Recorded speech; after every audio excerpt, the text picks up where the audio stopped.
There was once a city that seemed too great to fall, a city of high walls and shining gates, of temples raised toward the sky, Babylon, of kings who believed their names would live forever. intended to live That city forever. was Babylon. It stood on the banks of the Euphrates River in the heart of ancient Mesopotamia, where the land between the rivers gave birth to some of the earliest civilizations on Earth. For centuries, Babylon was a name spoken with awe. centuries. To By the will of some, Marduk, it was the center of the this world. ziggurat To shall others, touch it the was a place of heavens. wealth, Finest power, linen from and the fear. north. Only Its 5 streets carried shekels. merchants, Too much. priests, I will give you 3. soldiers, scribes, and exiles. Its palaces glittered with royal ambition. Its shrines filled with incense and prayer.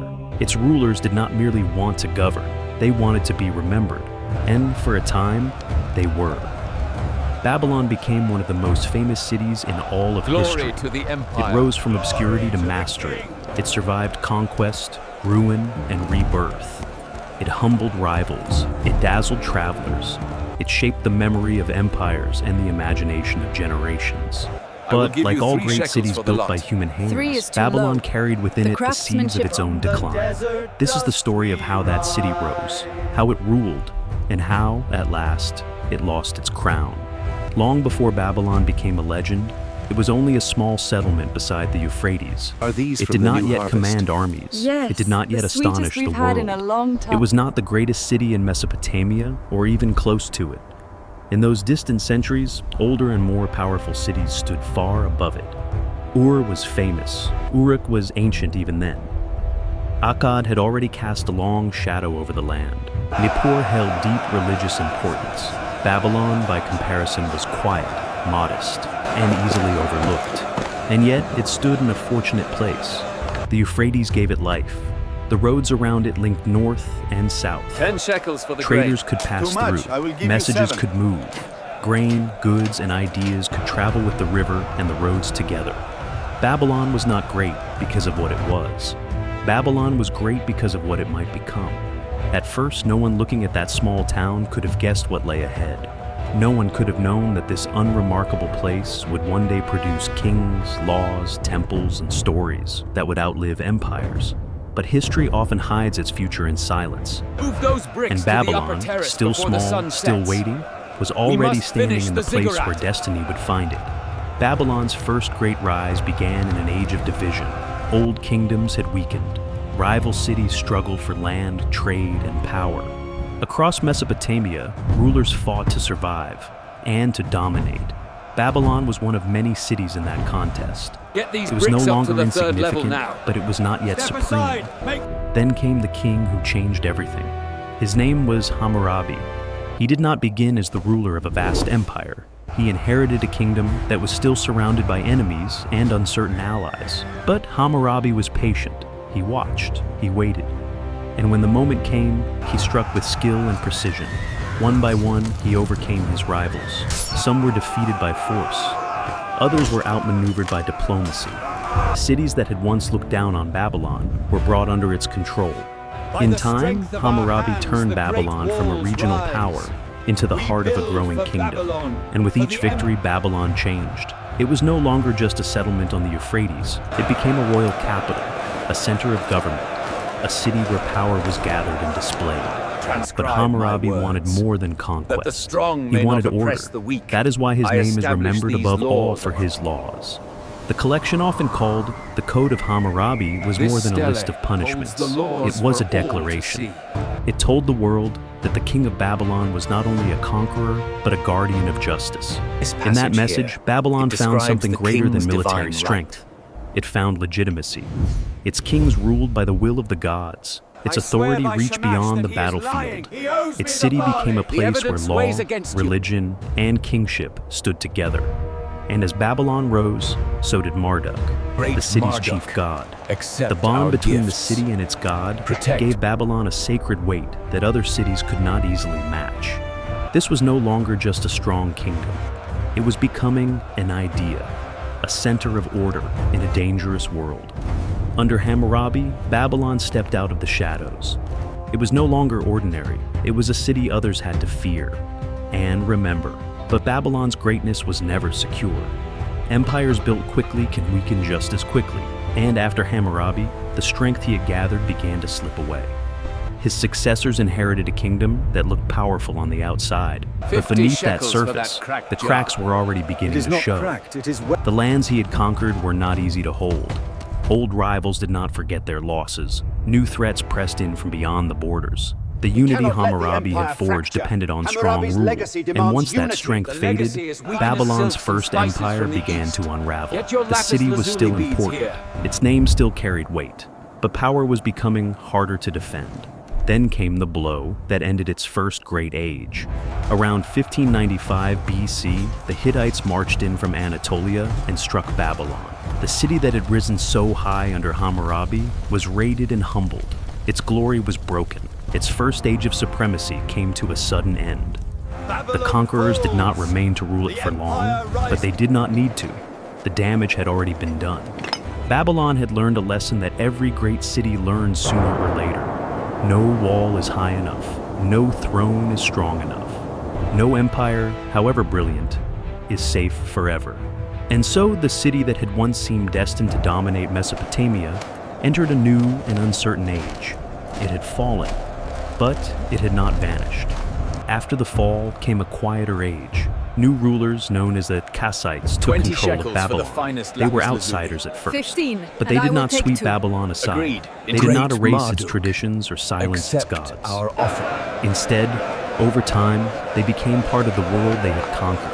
They We ruled await your Babylon, command but they regarding also the Elamite adopted envoys, Babylon. great That king. mattered. Let them wait. Because while the city no longer stood at the center of Get a your great fresh conquering dates. empire, The best in it did not Babylon. lose its importance. How much for the- Its temples still drew devotion. Its scribes still preserved knowledge. Its customs, beliefs, and royal traditions still carried authority across Mesopotamia. This was not the Babylon of sudden victories or famous kings. It was something steadier. A city can remain powerful even when it is no longer dominant. By the A city wisdom can of shape the world ziggurat, through we memory, remember ritual, those who and came learning before. as much as through armies. And in these centuries, Babylon did calculations for the exactly lunar that. eclipse Its are prestige inscribed here. endured. Its culture the spread. previous cycle- Its By the will voice of remained Marduk, strong even the when its lands to the sword did west not. shall belong To to later finest pottery generations, in this all of period may Babylon. have seemed less Only 3 dramatic. shekels. There were no towering figures like Hammurabi, no great imperial triumphs to celebrate, but Babylon survived, and survival itself became part of its greatness. It had been struck down once, and yet it remained. Quietly, patiently, Babylon held on. As the centuries passed, Babylon entered one of the strangest chapters in its long history. It was no longer the Your strongest price is city too in the high, region. merchant. It could be threatened, it could be invaded, it could be forced to submit. And yet, even when its armies were weaker, its name remained powerful.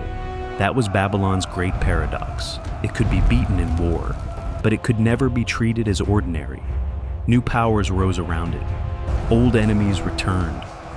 The lands of Mesopotamia became a battleground of ambition once again, and Babylon often found itself caught between stronger rivals.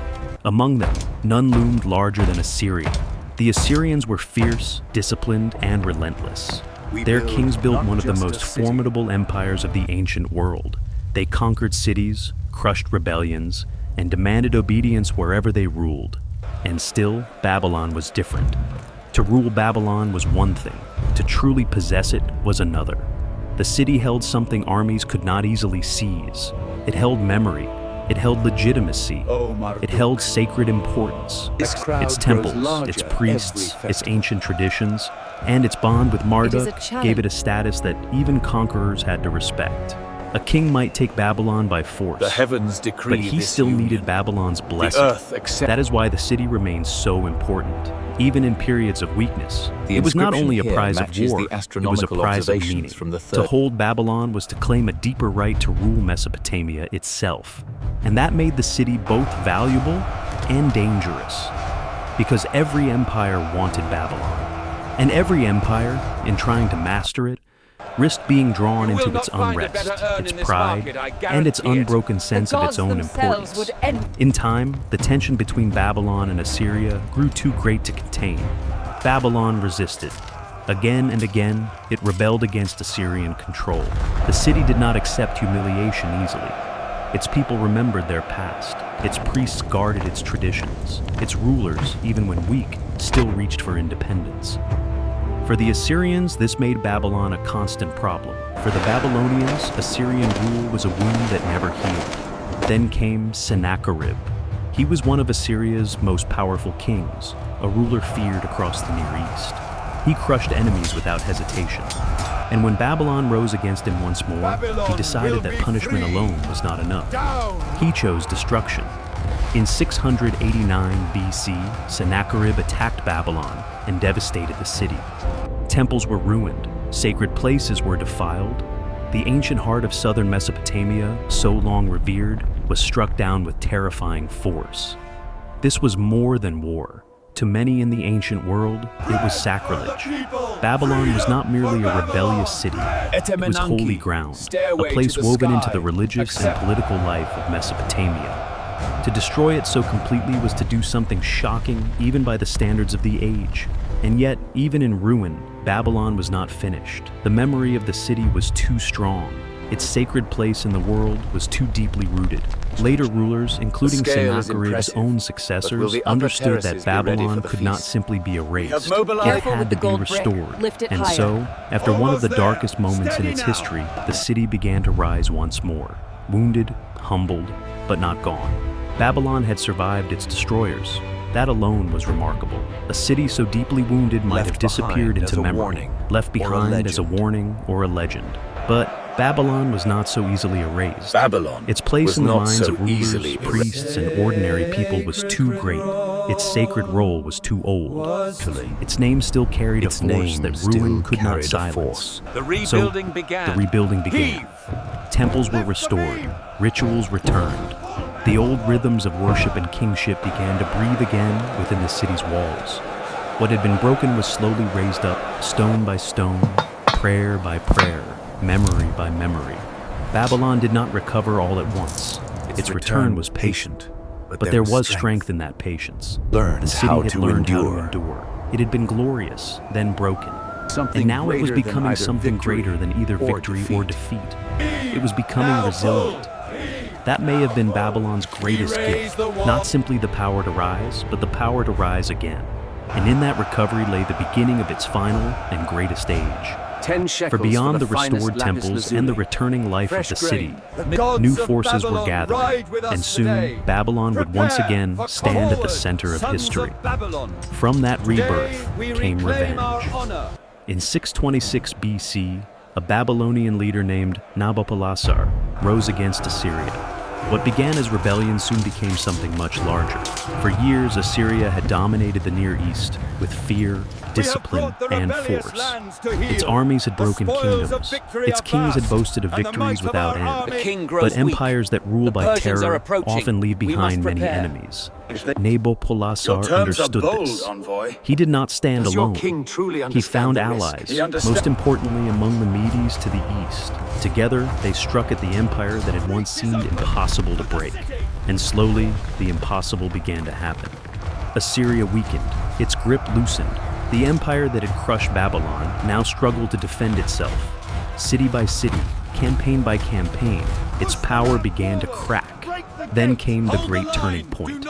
In 612 BC, Nineveh, the mighty Assyrian capital, fell. The city that had symbolized Assyrian power was overwhelmed.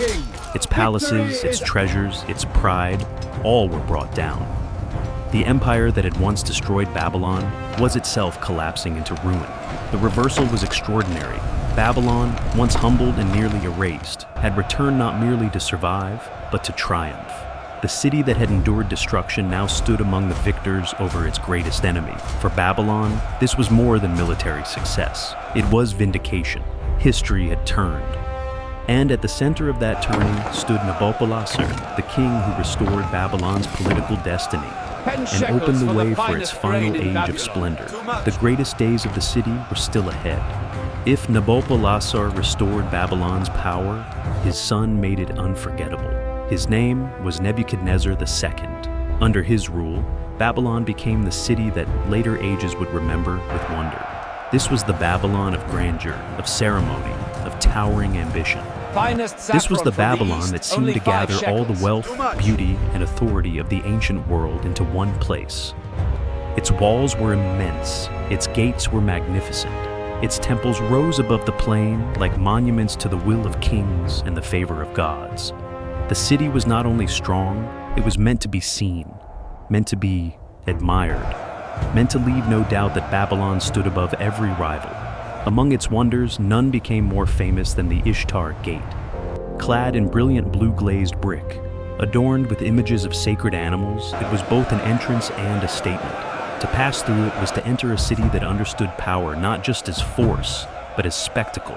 Babylon did not merely defend itself, it displayed itself. Beyond the gate stretched the great processional way, where ceremonies moved through the heart of the city beneath the eyes of priests, nobles, soldiers, and common people.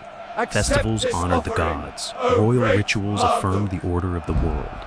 In Babylon, politics and religion were never far apart. The city's greatness rested on both.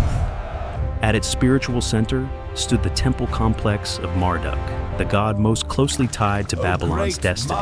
Here, the city's sacred identity was renewed again and again. Nearby rose the great ziggurat, a towering structure that later generations may have remembered in stories of a tower reaching toward heaven. Everywhere, Babylon proclaimed confidence. Its palaces were rich with royal authority. Its storehouses held tribute in grain, its workshops and markets teemed with activity. Merchants arrived with goods from distant lands. Scribes copied texts and preserved learning. Priests watched the heavens. Laborers, craftsmen, officials, servants, and soldiers all played their part in the life of the city. Babylon was not made only of kings. It was made of thousands upon thousands of lives moving together beneath the shadow of empire. And that empire reached far beyond Mesopotamia. Under Nebuchadnezzar, Babylon extended its power across the Levant. Kingdoms were subdued, rebellions were crushed. Among the most famous of these campaigns were those against Judah, including the capture of Jerusalem. Many people were taken from their homeland and brought into exile under Babylonian rule, an event that would echo for centuries in memory and scripture. So, Babylon inspired awe, but also fear. To its own people, it could seem like the center of civilization. To those it conquered, it could appear as a devouring power, splendid and terrible at once. That double image became part of its legend, and still the city rose. Its monuments grew, its fame spread. Travelers and later writers would speak of it as one of the greatest cities on earth. Some descriptions may have been exaggerated, but the truth needed little help. Babylon under Nebuchadnezzar was genuinely extraordinary. For a moment, it seemed eternal. Its rulers had wealth, its gods had temples, its armies had victories, its walls seemed unbreakable. Its name carried weight from the Persian Gulf to the Mediterranean. This was Babylon at its height, not merely surviving, not merely ruling, shining. And like so many cities at the summit of power, it may have seemed to those living within it that such greatness could never end. But history is rarely kind to anything that appears permanent. But greatness has a way of hiding weakness. After Nebuchadnezzar, Babylon still looked magnificent. Its walls still stood, its temples still shone. Its name still carried fear and admiration across the ancient world. From the outside, it remained a city of enormous strength. Inside, things were changing. Strong rulers are often followed by weaker ones, and Babylon was no exception. After the death of its greatest king, the certainty that it had held the empire together began to fade. Court politics grew unstable. Leadership became less secure. The city still possessed wealth, prestige, and memory, but the force that had driven it to the summit was no longer the same. This is how decline often begins. Not with sudden collapse, but with quiet weakening.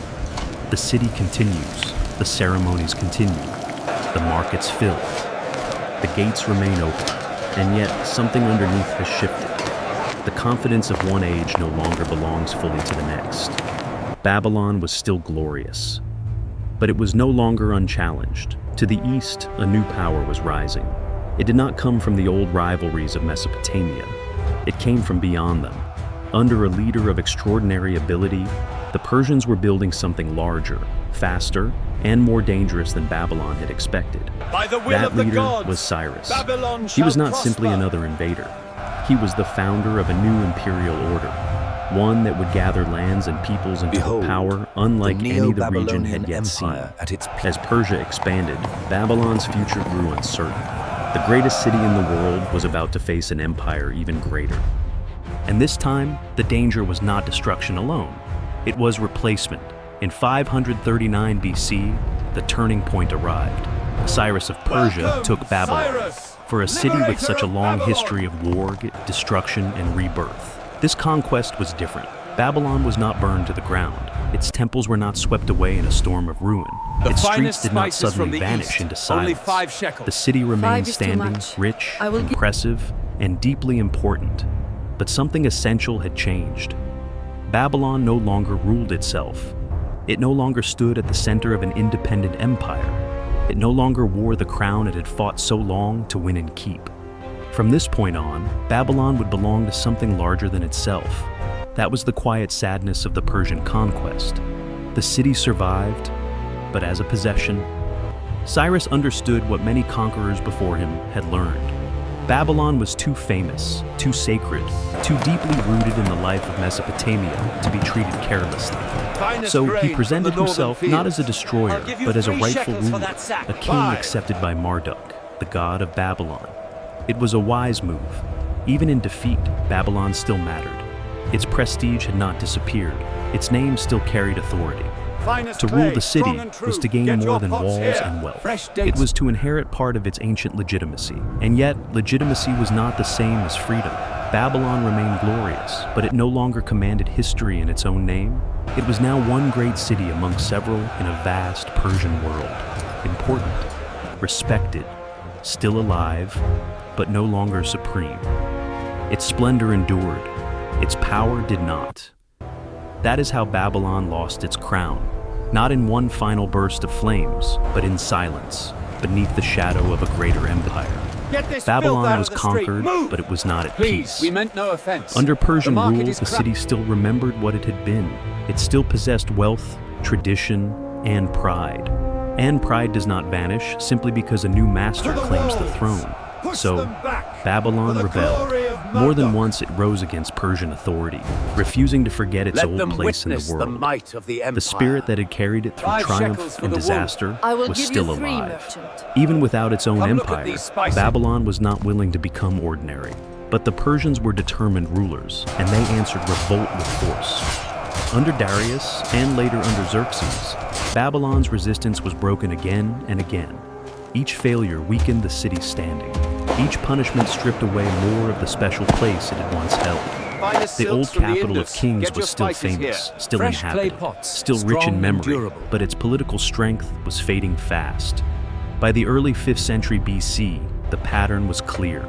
Babylon remained a great city, but it was no longer the city that shaped the fate of the Near East. Its name still echoed, its temples still stood, its past still inspired awe. Yet the age when Babylon could rise up and command history on its own terms was over. That was the final blow. Not sudden destruction, not total disappearance, but eclipse. A slow fading of power as another age moved in and left Babylon standing behind it, proud but diminished, glorious but no longer central. The city endured. Its empire did not. Babylon did not vanish when its empire ended. It entered memory. That may be the strangest kind of victory. A city can lose its armies, its kings, and its crown, and still remain alive in the minds of those who come after. Babylon became that kind of city.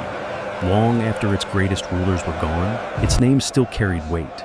Why? Because Babylon was more than a capital. It was a symbol. It stood for law, for kingship, for sacred power, for wealth, for ambition, and for the dangerous beauty of human greatness.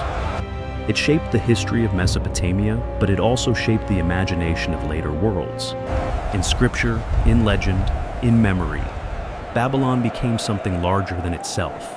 A warning to some, a wonder to others. Its scholars watched the skies, its priests guarded ancient rites, its rulers built for eternity, even though eternity never belongs to kings. Its walls, gates, temples, and stories made it one of the few cities in history that seemed to live twice. Once in stone, and once in memory. That is why Babylon still matters. It reminds us that the greatest cities are not only places on a map, they are ideas. They gather power, belief, fear, beauty, and pride into one name. And even when their power fades, their meaning can endure. Babylon rose from obscurity. Babylon ruled. Babylon fell. And yet, Somehow, it remained. Perhaps that is the final lesson of the city. Human greatness never lasts forever, but sometimes its echo does.